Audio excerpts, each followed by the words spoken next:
सदैव बुरा क्यों होता है अच्छे लोगों के साथ? वहीं जो लोग बुरे कर्म करते हैं और अज्ञानी होते हैं वो सुखी व खुश दिखते हैं। सत्कर्म करने वाले परेशान और दुखी होते हैं कि आखिर उन्हें इतनी परीक्षा क्यों देनी पड़ रही है, जबकि जो अधर्मी दुष्ट हैं वो खुश हैं और जिंदगी का मजा उठा रहे हैं। अगर आपके मन में भी कभी ना कभी ये प्रश्न आया है तो आज हमें इसका जवाब मिलेगा। ये जवाब वो है जो भगवत गीता में लिखा है और श्री कृष्ण ने अर्जुन को दिया था। श्री कृष्ण ने इसका उत्तर गीता में दिया है।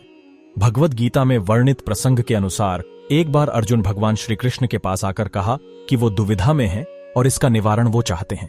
श्री कृष्ण ने पूछा कि क्या प्रश्न है? अर्जुन ने कहा, हे प्रभु, मुझे ये जानना है कि अच्छे लोगों के साथ ही हमेशा बुरा ही क्यों होता है, वहीं जो बुरे लोग हैं वो खुशहाल दिखते हैं। अर्जुन के मुख से ऐसी बातें सुनकर श्री कृष्ण मुस्कुराए और कहा, मनुष्य जैसा सोचता है और महसूस करता है वैसा कुछ नहीं होता है, बल्कि अज्ञानता की वजह से वो सच्चाई नहीं समझ पाता है। अर्जुन उनकी ये बात समझ नहीं पाए। इसके बाद श्री कृष्ण ने क्या कहा वो जानते हैं। श्री कृष्ण ने अर्जुन से कहा, पार्थ, मैं तुम्हें एक कथा सुनाता हूं, उसे सुनकर तुम समझ जाओगे कि हर व्यक्ति को उसके कर्म के हिसाब से ही फल मिलता है। प्रकृति हर किसी को अपनी राह चुनने का मौका देती है। अब वो मनुष्य की इच्छा पर निर्भर करता है कि उसे धर्म की राह चुननी है या अधर्म की। कथा शुरू करते हुए श्री कृष्ण ने कहा, एक नगर में दो आदमी रहा करते थे। एक आदमी व्यापारी था जिसके जीवन में धर्म की बहुत महत्ता महानता थी। वो पूजा पाठ में यकीन रखता था तथा हर रोज मंदिर जाता था और दान धर्म भी करता था और हर रोज भगवान की पूजा करता था। वहीं दूसरा आदमी बिल्कुल विपरीत था। वो हर रोज मंदिर तो जाता था लेकिन पूजा करने नहीं बल्कि चोरी करने, मंदिर के बाहर से जूते चप्पल चुराने। उसे दान और धर्म से कोई मतलब नहीं था। समय बीता और एक दिन बहुत जोर की बारिश हो रही थी।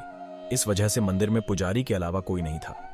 ये बात जब दूसरे आदमी को पता चली तो उसने सोचा कि यही सही अवसर है मंदिर का धन चुराने का।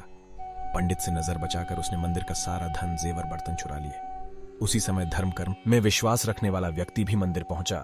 दुर्भाग्य से मंदिर के पुजारी ने उसे ही चोर समझ लिया और चिल्लाने लगे।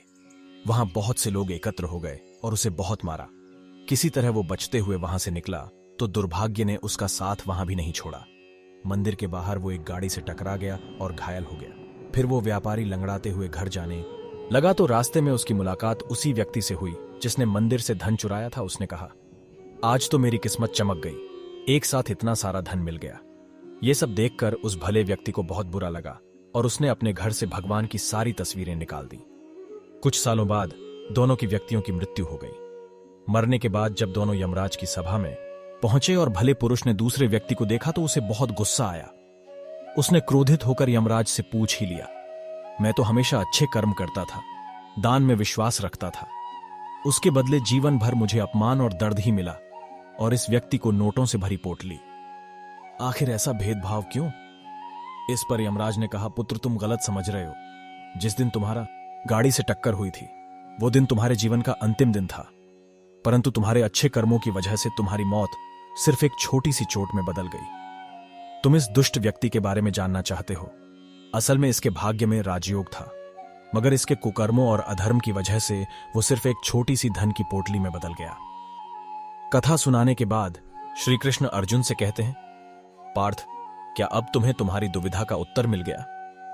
ऐसा सोचना कि भगवान तुम्हारे कर्मों को नजरअंदाज कर रहे हैं, यह बिल्कुल भी सत्य नहीं है। भगवान हमें कब क्या किस रूप में दे रहा है यह हमें समझ में नहीं आता है, मगर आप अच्छे कर्म करते रहें तो भगवान की कृपा दृष्टि हमेशा बनी रहती है। इसीलिए अपने अच्छे कर्म करते रहें, क्योंकि श्री कृष्ण ने गीता में भी बताया है कि किसी के द्वारा किया गया कर्म व्यर्थ नहीं जाता है, चाहे वो अच्छा हो या बुरा। राधे राधे।